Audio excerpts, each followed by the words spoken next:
በስመ አብ ወወልድ ወመንፈስ ቅዱስ አሐዱ አምላክ አሜን። ስንክሳር ዘወርኃ መጋቢት።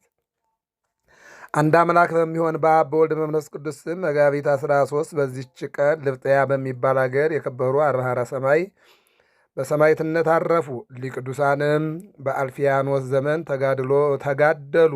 እርሱም ከንጉሠ ነገሥት ቆስጠንጢኖስ ከመኳንንቶቹ አንዱ ነው። ከአይሁድ አገሮችም በአንዱ ላይ አነገሰው። ክርስቲያኖችንም እንዲጠብቃቸውና እንዲያከብራቸው አዝዞት ነበር። እርሱ ግን ወደዚያ አገር በደረሰ ጊዜ ጣዖትን አመለከ። ሰዎችንም ሁሉ ጣዖት እንዲያመልኩ አስገደዳቸው። ብዙዎች ምዕመናንም ተነስተው እርሱንና የረከሱ ጣዖቶቹን ረገሙ። በዚህችም ሌሊት እሊህ 40 ጭፍሮች ወደ መኮንኑ ደርሰው በክብር ባለቤት ክርስቶስ ስም ምስክር ይሆኑ ዘንድ እርስ በርሳቸውም ተስማሙ። በእንቅልፋቸውም ጊዜ እግዚአብሔር መልአክ ተገልጦ በሰውነታቸው ብርታትን ሰጣቸው። በጠዋትም ተነስተው የጭፍራ አለቃ በሆነ በአግሪጎላዎስ ፊት ቆመው በክብረ ባለቤት በጌታችን ኢየሱስ ክርስቶስ ስም ታመኑ።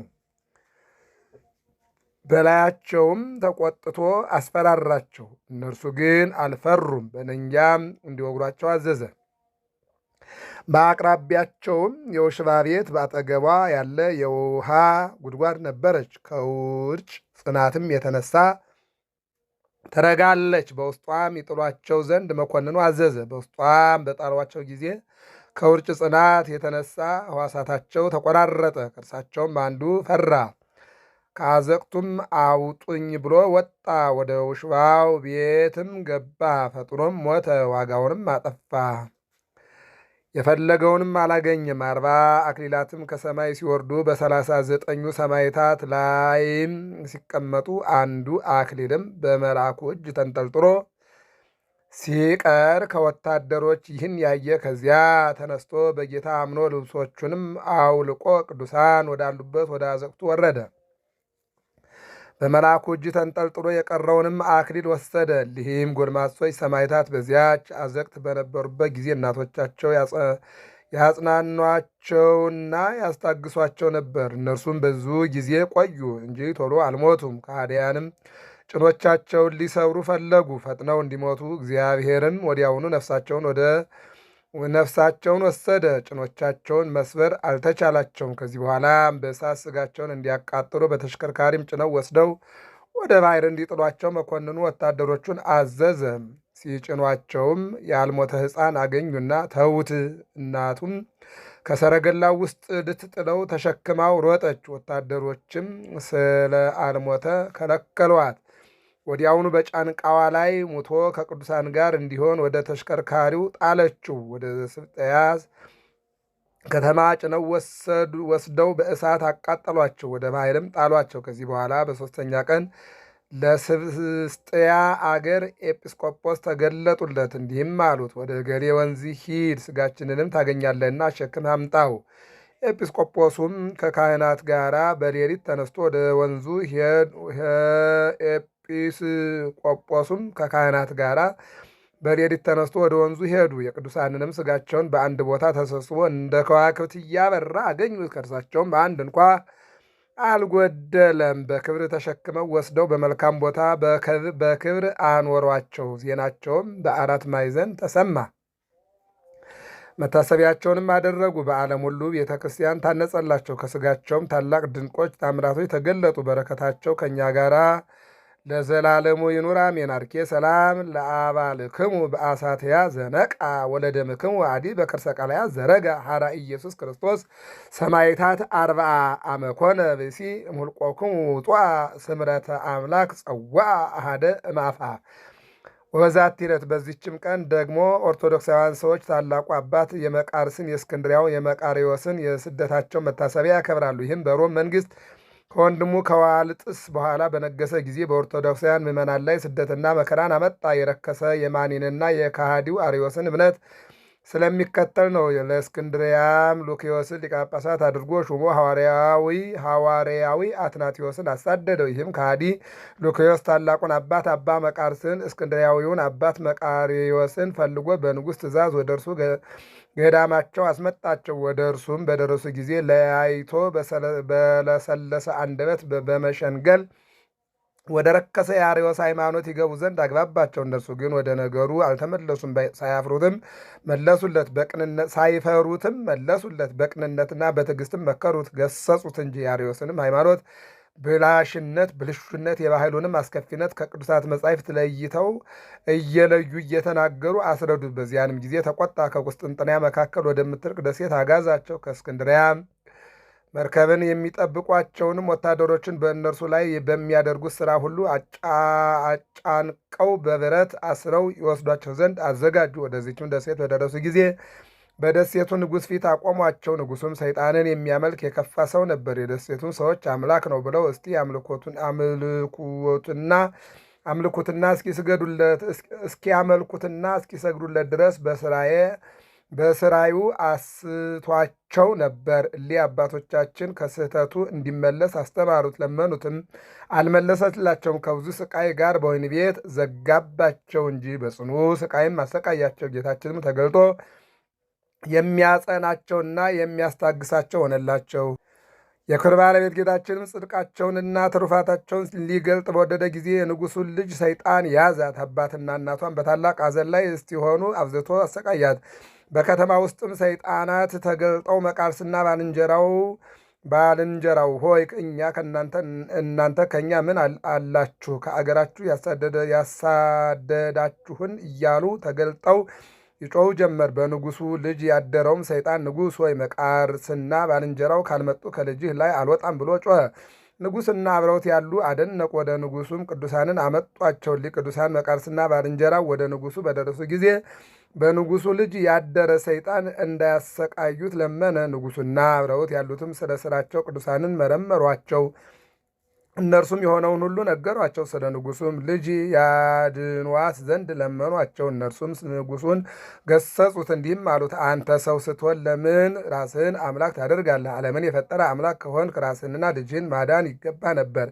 ያን ጊዜም ወደ ክብር ባለቤት ጌታችን ጸልየው ጋኔኑም በወጣ ጊዜ ስለ ክፉ ስራቸው ንጉሡና የዚያችን ደሴት ሰዎች ዘለፏቸው። ንጉሥና በዚያ የተሰበሰቡት ይህን አይተው በእሊህ ቅዱሳን አምላክ እናምናለን፣ ከእሊህ ቅዱሳን አምላክ ከእግዚአብሔር በቀር በሰማይና በምድር ሌላ አምላክ እንደሌለ ተረድተናልና እያሉ ጮኹ። የከበሩ አባቶቻችንም በክብር ባለቤት በጌታችን ኢየሱስ ክርስቶስ ማመንን አስተማሯቸው። እነርሱም በሽተኞቻቸውን ሁሉ ሰበሰቡ። አባቶቻችንም በዘይት ላይ ጸልየው በመስቀል ምልክት አማትበው ቀብተው በሽተኞቹን ሁሉ አጋንንት ያደሩባቸውን ሁሉንም አዳኗቸው። እንዲህም እያደረጉ እያስተማሯቸው ብዙ ቀን ኖሩ። ከዚህ በኋላ የሀገሩን ምኩራብ አስፈርሰው ቦታውን አጸዱ፣ አነጹ። ቦታውም እጅግ ስፋት ያለው መልካም ስለሆነ ቤተክርስቲያን አሳነጹ። ንጉሥም ስፍር ቁጥር የሌለውም ወርቅና ብር የሐር ልብሶችንም ለእግዚአብሔር መቅደስ ለሚያሻውም ሁሉ አመጣ። የከበሩ አባቶቻችንም ጥበብ ያላቸው አንጣሪዎችን ሚዛን ለእያንዳንዱ 9 ልጥር የሚሆን 12 ጻሕሎችን ሰርተው የጌታችን ኢየሱስ ክርስቶስንና የእመቤታችን የድንግል ማርያምን ስዕል የሁለቱንም የመላእክት አለቆችና የሚካኤልና የገብርኤልን ስዕል በውስጡ እንዲስሩ ደግሞ 12ቱ መንበሮችን ለመሰዊያ የሚፈለገውንም ሁሉ 12 ጽዋዎችና 12 እርፈ መስቀልም እያንዳንዱ 3 ልጥር የሆኑ 24 መስቀሎችን እንዲሰሩ 3ቱንም የመቅደስ ግድግዳ እንዲስሉ አዘዙ። የቤተክርስቲያኒቱ የሕንፃ ሥራ ተፈጸመ። የተረፈውንም ገንዘብ ለድሆችና ለችግረኞች በተኑ። ጌታችን በተጠመቀባት ጥር 11 ቀን በሆነች ጊዜ ወደ ባሕር አጠገብ እንዲወርዱና እንዲሰበሰቡ የአገሩን ሰዎች አዟቸው። ከእስክንድርያም በተሰደዱ ጊዜ እግረ መንገዳቸውን የያዙትን የከበረ ሜሮንን አመጡ። ይህም ከሐዋርያዊ አትናቴዎስ ጊዜ ጀምሮ የተጠበቀ ሉኪዮስም ያላገኘው ጌታችንም በዘመናት ሁሉ የጠበቀው ጥፋት ያላገኘው ነው። ይህም በመንፈስ ቅዱስ ትእዛዝ ሆኗልና። በዚያን ጊዜ አባት መቃሪ በከበረ ሜሮን በጥልቁ ባህር ላይ ባረከ። ባህሩም ከእሳት ኃይል የተነሳ በድስት እንደሚያፈሉት ውሃ የሚፈላ ሆነ። ዘይቱና ሜሮንም በውሃ ላይ ተንሳፈው እንደሚያበሩ ከዋክብት ሆኑ። ከእርሳቸውም እንደ ፀሐይ የሆነ ታላቅ ብርሃን ታየ። ንጉሡና የተሰበሰቡት ሕዝብ አይተው ፈሩ። የክብር ባለቤት ጌታችን መድኃኒታችን ኢየሱስ ክርስቶስ ተገለጠ። አጥማቂው ዮሐንስና ቅዱሳን መላእክትም ውሃው በሚከብርበትና በሚለወጥበት ጊዜ ተገለጡ። ሕዝቡም ሁሉ በአብ በወልድ በመንፈስ ቅዱስም ተጠመቁ። ያን ጊዜ ከሽቱ ሁሉ መዓዛው የሚጣፍጥ ሽታ ሸተተ። በዚያን ጊዜም የከበሩ አባቶቻችን ይህን አይተው በምድር ላይ ወድቀው ሰገዱ። በስግደታቸው እነዚያ ዘገዩ። አባ መቃርስም ሰግዶ ሳለ ጌታችንን እንዲህ ሲል ለመነው። ጌታዬ እለምንሃለሁ፣ ቸርነትህ ትድረሰኝ። በዚች ታቦትና ንዋየ ቅዱሳቷ ቡራኬ በአምላካዊነት እጅህ እንዲሆን አለው። ጌታም እሺ በጎ ብሎ ሜሮኑን ከአባ መቃርስ እጅ ተቀብሎና ታቦቱንና ንዋየ ቅዱሳቱንም አከበረ። ከዚያም በኋላ አባት መቃርስ ሶስቱን ደርብ ትባርክ ዘንድ እኔ አዝዝሃለሁ፣ እኔም ካንተ ጋር አለሁ። ይህንንም ንጹሕና ክቡር የሆነ አገልግሎት ባልንጀራ አብሮ ያገልግል። በመጀመሪያ መካከለኛውን ደርብ በስጋ በወለደች በድንግል ማርያም ስም ለይተ አክብር። ደግሞ በቀኝ በኩል ያለውን በከበረ መስቀል ስም ለይተ አክብር። በግራ በኩል ያለውን ደርብ በስምህ ለይተህ አክብር። በከሃዲ ሉኪዮስ እጅ ስለ ስሜ በዚች ደሴት ውስጥ ደምህን አፍሰሃልና አለው። እሊህም የተባረኩ አባቶች ጌታችን እንዳዘዘ ሊሰሩ በጀመሩ ጊዜ ንጉሥ ዳዊት በመዝሙር ሊያመሰግን ጀመረ። መላእክትም በመልካም ቃላት በቋንቋቸው ያመሰግኑ ጀመረ። ሕዝቡም እንደ አድንቀው እግዚአብሔርን አመሰገኑ። ዳግመኛም ጌታችን አባ መቃርስን መሥዋዕቱን ተሸክሞ በመሰዊያ ላይ ይቀድስ ዘንድ አዘዘው። አባ መቃርስም ጌታችንን የሐዋርያት አለቃ አባታችን ጴጥሮስ እንዲቀድስ እዘዘው። ይህችም ዕለት በከበረ ስም በዚች ደሴት ውስጥ ለመጀመሪያ ጊዜ መሥዋዕት የተሰዋባት ናትና አለው። ጌታም ለአንተ ይገባል፣ አንተ በዚች ደሴት ዘርተሃታልና እኔም አሳደግሁ። በደቀ መዝሙር በጳውሎስ አድሬ የተናገርኩትን አላስተዋልክምን? የዘራና የደከመ እርሱ አስቀድሞ ፍሬውን ይበላ ያልሁት አለው። አባት መቃርስም የቅዳሴውን ስርዓት ከጌታ ተባርኮ በጀመረ ጊዜ ከእስክንድሪያው መቃሪዎስ ጋር ይራዱት ዘንድ ጴጥሮስ በቀኙ ማርቆስ በግራው ሁሉም ሐዋርያት በዙሪያው ቆሙ። ጳውሎስና ዮሐንስም የራሳቸውን መልእክት አነበቡ። ሉቃስም የሐዋርያትን ሥራ አነበበ። ዳዊትም መዝሙሩን ዘመረ። ለስም አጠራሩ ምስጋና ገንዘቡ የሆነ ጌታችንም ወንጌሉን አነበበ። በነጭ ርግብ አምሳል መንፈስ ቅዱስን በኅብስቱና በወይኑ ላይ ወርዶ የጌታችን የክርስቶስን ሥጋና ደም ወደ መሆን ለወጣቸው። አባት መቃርስም ወደ ጽዋው ጣቱን ባስገባ ጊዜ ጣቱ በደም ታለለ። የመላእክት ሰራዊት ሁሉ በመሠዊያው ላይ ክንፋቸውን ዘርግተው ይራዱት ነበር።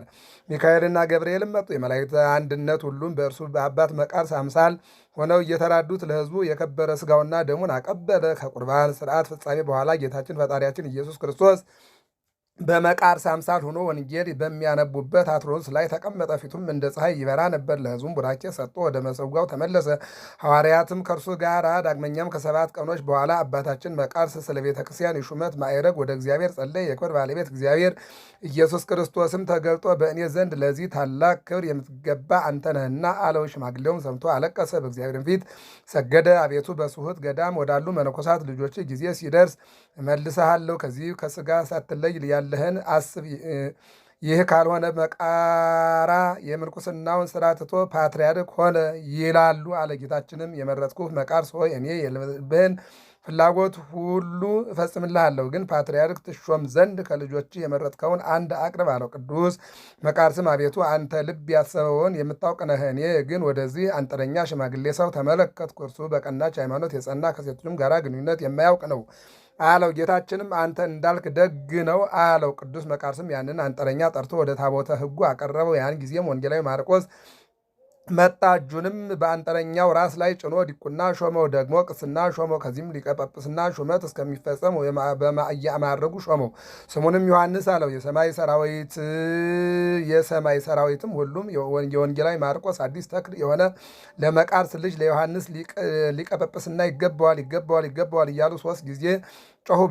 በዚያ ያሉ ሕዝብም እሊህን ቃሎች ሲሰሙ ነበር። ጌታችንም የሊቀ ጳጳሳትን ዮሐንስን አይነ ልቦናውን ገልጦለት በሚቻለው መጠን ጌታችን ኢየሱስ ክርስቶስን አየው። ብዙ ቃላትንም ተናገረ። ደግሞ ረቂቃን በሆኑ በሰራዊት ቤተ መቅደሱ ተሞልቶ አየ። የከበሩ ነቢያትና ሐዋርያትም በዚያ አሉ። ከዚህ በኋላ የክብር ባለቤት ጌታችን ኢየሱስ ክርስቶስ ታላቁ አባ መቃርና የእስክንድርያውን አባ መቃራን ጠራቸው፣ እንዲህም አላቸው። በምድር ሳሉ መታሰቢያቸውን የሚያደርጉ ሰዎች የተመሰገኑ ናቸው፣ የዘላለም ሕይወትን ይወርሳሉና። በራሴ እምላለሁ፣ ስለ ስሜ የተቀበላችሁትን መከራ በትጋት የሚያስብና የሚጽፈው የሚሰማው ሁሉ ያመሰግነኝ ዘንድ በቤተ ክርስቲያን የሚያነበው እኔ በጎ ነገርን ሁሉ እሰጠዋለሁ፣ ከበጎ ነገርም ምንም አላሳጣውም፣ ከመከራውም ሁሉ አድነዋለሁ፣ ኃጢአቱን ሁሉ አስተሰርይለታለሁ። ከዚህ ዓለምም በሚለይበት ጊዜ ነፍሱን ወደ ዘላለም ተድላ በደስታ ይወስዱ ዘንድ እናንተ ወደምታስቡት መንግስቱ ሊያስገቡት የምሕረት መላእክትን እልካለሁ። በገዳም ወይም በኦርቶዶክሳዊት ቤተ ክርስቲያን ወይም በአገር ውስጥ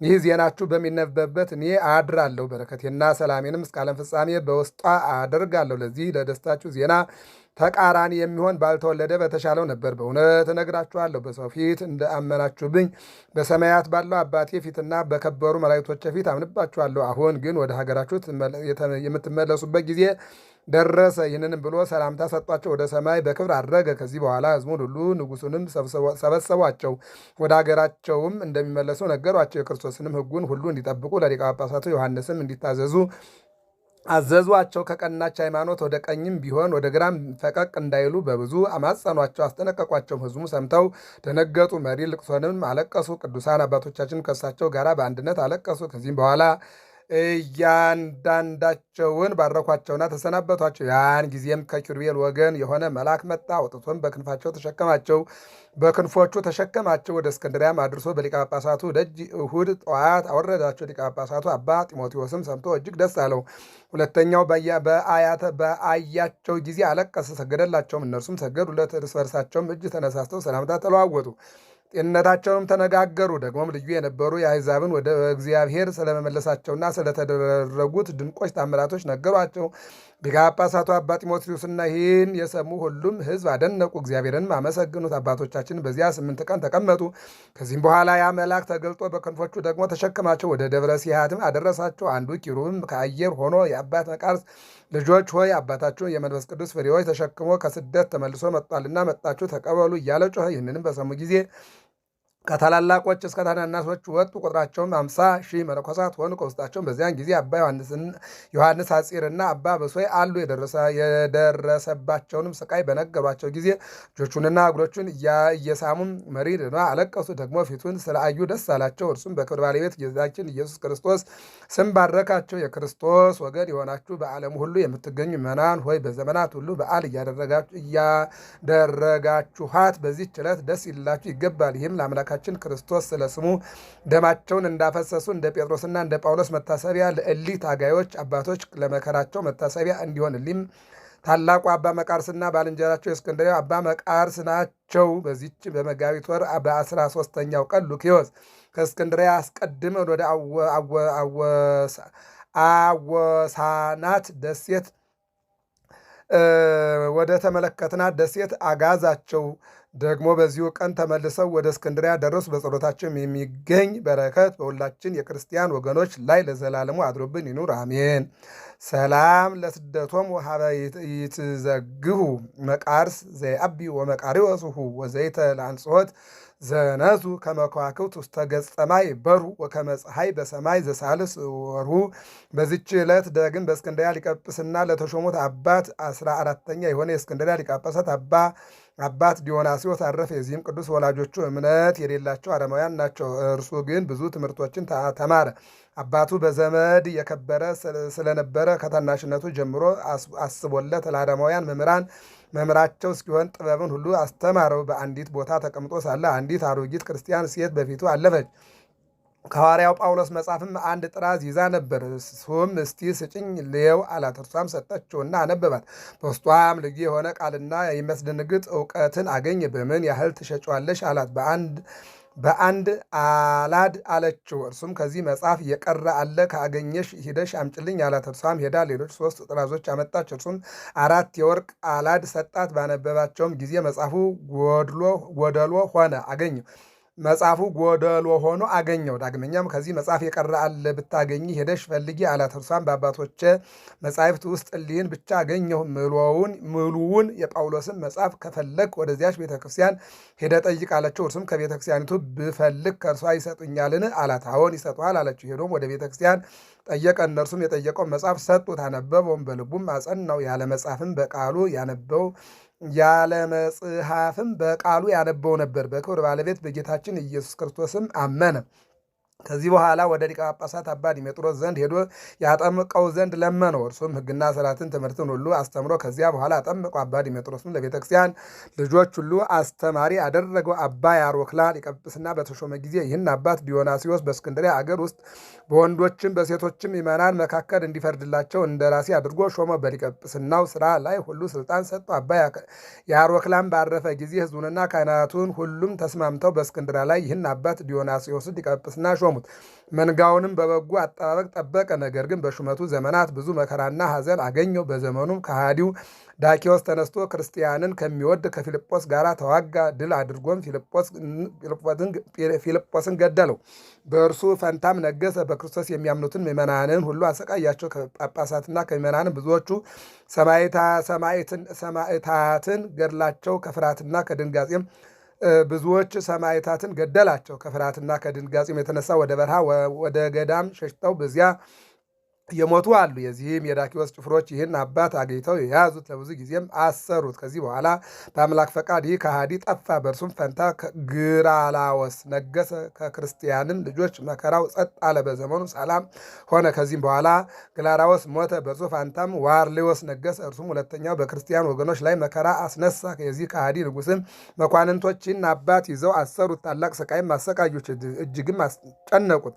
ንጉሱም ይህም አባት ለጣዖት እንዲሰግድ ፈለገ። እርሱም እንዲህ ብሎ መለሰለት፣ እኛስ ለክብር ባለቤት ለእግዚአብሔር አብ ለልጁ ለኢየሱስ ክርስቶስ ለመንፈስ ቅዱስ አንዲት ስግደትን እንሰግዳለን። ንጉሱም ሰምቶ እጅግ ተቆጣ። ሊያስፈራራውም በፊቱ ብዙ ሰዎችን ገደለ። ቅዱሱ ግን አልፈራም። ወደ ደሴትም አጋዘው። በዚያም ብዙ ዘመናት ኖረ። ከዚህ በኋላ ከግዞት መልሶ አንተ በስውር ለብቻህ እንደምትቀድስ ስለ አንተ ሰማሁ አለ። ቅዱስም አባት መልሶ እኛ ጸሎታችንን፣ ምስጋናችንን፣ ቅዳሴያችንን በቀንም በሌሊትም ቢሆን አንተውም። ከእርሱ ጋርም ወደሆኑ ወገኖች ዘወር ብሎ ሄዶ ቀድሱ፣ በስጋ ከእናንተ የራቅሁም ብሆን በመንፈስ ከእናንተ ጋር ነኝ አላቸው። ንጉሱም ተቆጥቶ ወደ ስደት መለሰው። እግዚአብሔርም በዚህ በከሃዲ ንጉሥ ላይ የበርበርን ሰራዊት አስነሳበት። ከእርሳቸውም የተነሳ ፈራ።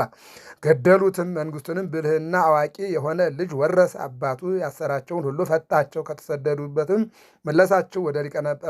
ወደ ሊቃነ ጳጳስነትና ወደ ኤጲስቆጶሳት ሁሉ ቤተክርስቲያናችሁን ክፈቱ፣ መብራቶቻችሁንም አብሩ፣ በእናንተ ላይ ምን የሚደርስባችሁ ክፉ ነገር የለም ብሎ ደብዳቤዎቻቸውን ጻፈ። ይህም አባት ቀሪ ዘመኑን በጸጥታና በሰላም ኖረ። ደግሞ በዚህ አባት በዲዮናስዮስ ዘመን ከአረቢያ አገር በኩል የመጡ ነፍስ ከስጋ ጋር ትሞታለች፣ ከዚያም በትንሣኤ ቀን ትነሳለች በማለት የሳቱ ዝንጎች ሰዎች ተነሱ። በእነርሱም ላይ በኤጲስቆጶስነት ጉባኤ ሰብስቦ አውግዞ ለያቸው። ሌሎቹም የረከሱ የአርዮስና የሰባሊዮስን እምነት ይዘው የተነሱ አሉ። ይህም አባት ፈጽሞ ባረጀ ጊዜ ወልድን የካደ ሳምሳጤ ጳውሎስ ተነስቶ አሳተ። በአንጾኪያም ኤጲስቆጶሳት በአንድነት ተሰበሰቡ። ይህ አባት ግን ስለ እርጅናው አብሮ አልተሰበሰብም። በውስጧ የቀናች ሃይማኖትን የምትገልጥ ሀብቱ የሆነ ጥበብን እውቀትን የተመላሽ መልካም ምክን የያዘ ደብዳቤ ጽፎ ላከ። ወደ በጎ ሽምግልናም ደርሶ ወዲያ ወደ ወደደው እግዚአብሔር ከዓለም ተለይቶ መሄድን አገኘ። በጸሎቱ የምትገኝ በረከት ከእኛ ጋር ለዘላለሙ ትኑር አሜን። አርኬ ሰላም ለዲዮናስዮስ መምህረ ጠቢባን ኩሉ እምስህተት ዘሜጦ ለጳውሎስ መልእክተ ቃሉ ድኅረ ረከቦም እንዳቢ ወስደት በመዋይሉ ፈለሰ ዮም ሀገሪተ ብርሃን ዘላይሉ ምስለ ቅዱሳን ጳጳሳት ውረይሃሉ። መጋቢት 13 ቀን የሚከበሩ ዓመታዊ የቅዱሳን በዓላት ታላቁ ቅዱስ መቃርስ የመነኮሳት ሁሉ አለቃ ስደቱ፣ ቅዱስ መቃርዮስ እስክንድርያዊ፣ 40 ቅዱሳን ሰማዕታት ከሀገረ ስብስጥያ፣ ቅዱስ ዲዮናስዮስ ጻድቅ ሊቀ ጳጳሳት። ወርኃዊ በዓላት እግዚአብሔር አብ፣ ቅዱስ ሩፋኤል ሊቀ መላእክት፣ 99ኙ ነገደ መላእክት፣ ቅዱስ አስከናፍር፣ 13ቱ ግሁሳን አባቶች፣ ቅዱስ አርሳኔዎስ ጠቢብ ገዳማዊ፣ አቡነ ዘራ ቡሩክ። ስለ ጽድቅ የሚሰደዱ ብፁዓን ናቸው፣ መንግሥተ ሰማያት የእነርሱ ናትና። ሲነቅፏችሁ ሲያሳድዳችሁ በእኔም ምክንያት ክፉውን ሁሉ በውሸት ሲናገሩባችሁ ብፁዓን ናችሁ፣ ዋጋችሁ በሰማያት ታላቅ ነውና ደስ ይበላችሁ፣ ሐሴትንም አድርጉ። ከእናንተ በፊት የነበሩትን ነቢያት እንዲሁ አሳደዋቸዋልና። ዘአቅረብኩ ማሕሌተ ዘኪርያ አእላፈ እምእለ ተጸምዱ ከዘልፈ ለላነብብ ተወከፍ ዘንዴቴ መጽሐፈ እንተነሣ ከእግዚኦ ጸዲቀ መለት ውኩፈ እምላቡ ውላን ዘተርፈ ነቢያት ቅዱሳን ሐዋርያት ሰባክያን ሰማዕታት ጻድቃን ወመላእክት ትጉሃን ደናግል አዲዮ መነኮሳት ሄራን ባርኮ ጉባኤ ዛቲ መካነ እስከ አረጋዊ ልሂቅ ወንዑስ ሕፃን ለዘጻፈው በክርታስ ወለዛ ጻፎን ዘይደርስ ለዛ ነው ለዘተርጎሞ ለዘሰማ ወለዘ ሰምዐ ቃሎ በእዝነ መንፈስ በጸሎተ እሙ ማርያም አራቂተ ኩሉ እምባይ ስውረ ይማረነ ኢየሱስ ክርስቶስ። ስብሐት ለእግዚአብሔር ኪያነ ዘፈጠረ ከመ ናምልኮ። ስብሐት ለማርያም ማምላክ እግዝእትነ ወመድኃኒትነ። ስብሐት ለመስቀለ ክርስቶስ ዕፀ መድኃኒት ኃይልነ ወፀወንነ። አነሳስቶ ላስጀመረን አስጀምሮም ላስፈጸመን ለአምላካችን ክብር ምስጋና ይድረሰው፣ አሜን።